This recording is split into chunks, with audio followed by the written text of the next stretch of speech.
Halo, Shalom Aleihim. Selamat bergabung dalam kelas biologi. Salam keren, kasih, empatik, religius, edukatif, nasionalis. Ketemu lagi bersama Ibu Nova. Oke deh, Ibu ingin tahu nih gimana kabar kalian sama masa pandemi ini? Tentunya kalau masa pandemi seperti ini, kita semua pasti diam di rumah aja kan? Apa aja aktivitas yang kalian lakukan selama di rumah? Ada nggak yang suka menanam pohon-pohon, ataupun menanam bunga, atau memelihara hewan? Nah, kalau ibu sih suka menanam bunga, sehingga di sekitar rumah ibu terdapat banyak bunga, terutama bunga mawar. Ibu suka bunga mawar karena bunga mawar itu ada beragam warnanya. Ada warna merah, ada warna biru, warna putih, warna pink, dan juga warna kuning. Selain bunga mawar, ibu juga paling suka bunga matahari. Karena bunga matahari itu selalu mengarah menghadap ke arah matahari. Kemudian ada juga pohon jambu dan juga pohon mangga. Selain itu, selain tumbuh-tumbuhan, ada juga hewan. Misalnya ada ayam, ada kucing juga. Nah, sebenarnya kalau tidak pada masa pandemi seperti ini, ibu juga paling suka kumpul bersama teman-teman. Seperti ini adalah salah satu foto ibu ketika masih kuliah bersama teman-teman. Nah, dari tadi ibu sudah menyebutkan bahwa adanya tumbuhan, adanya hewan, dan juga ada manusia seperti teman-teman ibu. Nah, apa sih persamaan dari ketiga ini? Ketiganya sama-sama makhluk hidup. Betul sekali. Jadi semuanya sama-sama makhluk hidup. Nah, makhluk hidup inilah yang kita bahas dalam biologi. Wah, kalian masih ingat ya pelajaran-pelajaran minggu lalu? Nah, makhluk hidup yang Ibu sebutkan tadi apakah hanya ada satu aja atau ada banyak ya? Ada banyak dong, Bu. Ada banyak bunga tadi, ada banyak hewan, ada banyak manusia, teman-teman misalnya. Nah, ada banyak sekali makhluk hidup. Oleh karena itu, makhluk hidup dikatakan beragam.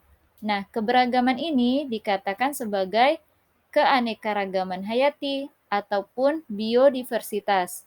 Nah, keberagaman ini apakah hanya karena jumlahnya aja yang banyak nih? Karena ada banyak makhluk hidup sehingga dikatakan beragam.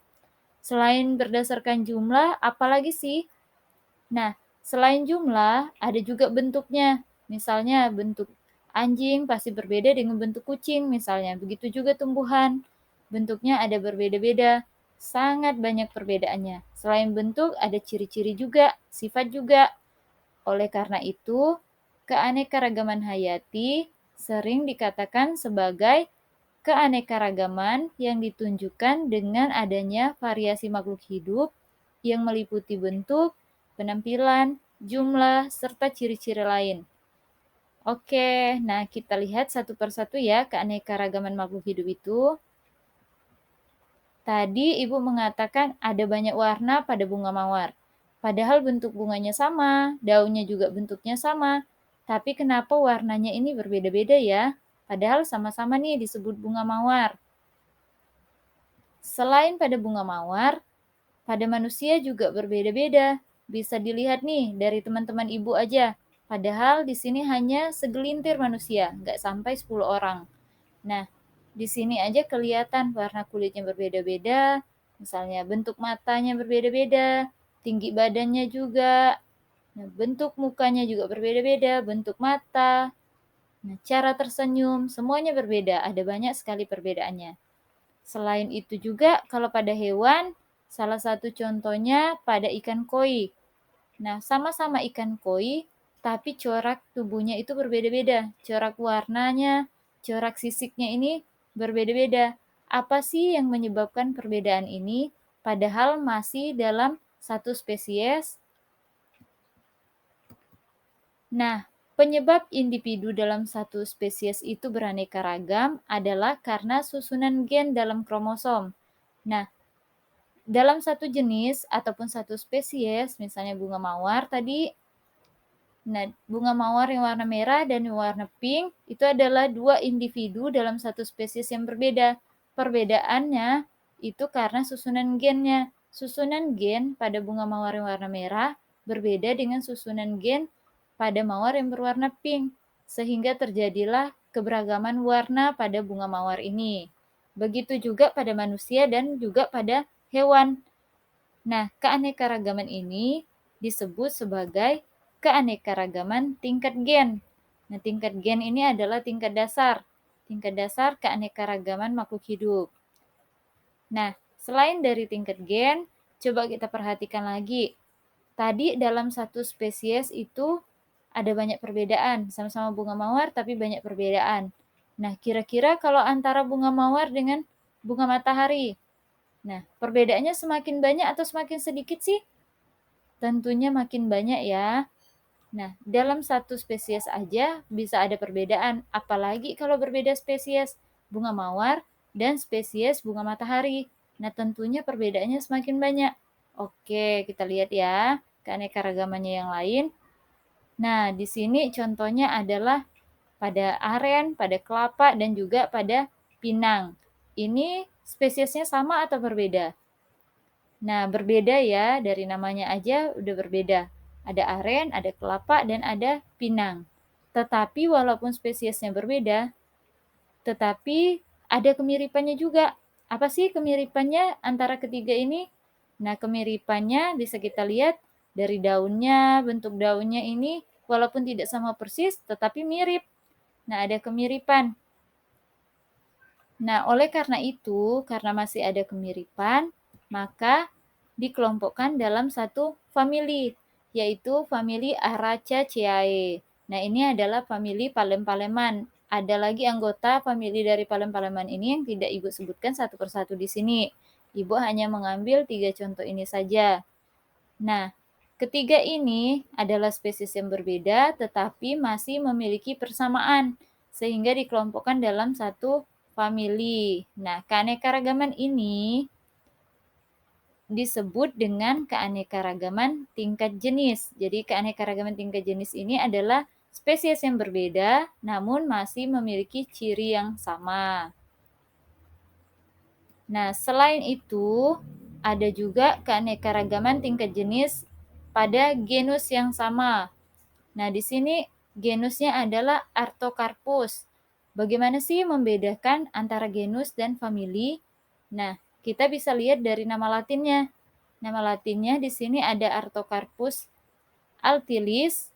Nah, ini Artocarpus heteropilus, ada Artocarpus integer. Ketiga namanya ini memiliki nama latin yang diawali dengan kata Artocarpus. Nah, awal kata dari nama latin ini itulah yang menunjukkan nama genusnya. Jadi, kata pertama adalah nama genus, kata kedua adalah nama spesies. Jadi, nama genusnya adalah Artocarpus untuk cempedak, kemudian nama spesiesnya adalah integer. Nah, di sini inilah yang membedakan antara genus dan famili. Kita kembali lagi coba ya. Kalau untuk dalam famili yang sama tadi, nah di sini pada aren genusnya adalah arenga, pada kelapa genusnya adalah kokos, pada pinang genusnya adalah areca. Nah, jadi berbeda-beda genusnya ini. Tetapi walaupun genus yang berbeda masih dalam famili yang sama. Nah, genus itu adalah marga, sedangkan famili itu adalah keluarga. Jadi, perbedaan antar spesies itu bisa saja berbeda-beda genusnya, bisa saja berbeda-beda familinya. Nah, jadi masih dalam satu genus ataupun masih dalam satu famili, itu maksudnya ya. Nah, kalau genusnya ini sama, tentunya familinya juga sama. Kayak gitu. Nah, sekarang kita perhatikan lagi nih, biar lebih paham. Ada juga pada hewan, pada singa, pada kucing, dan juga pada harimau.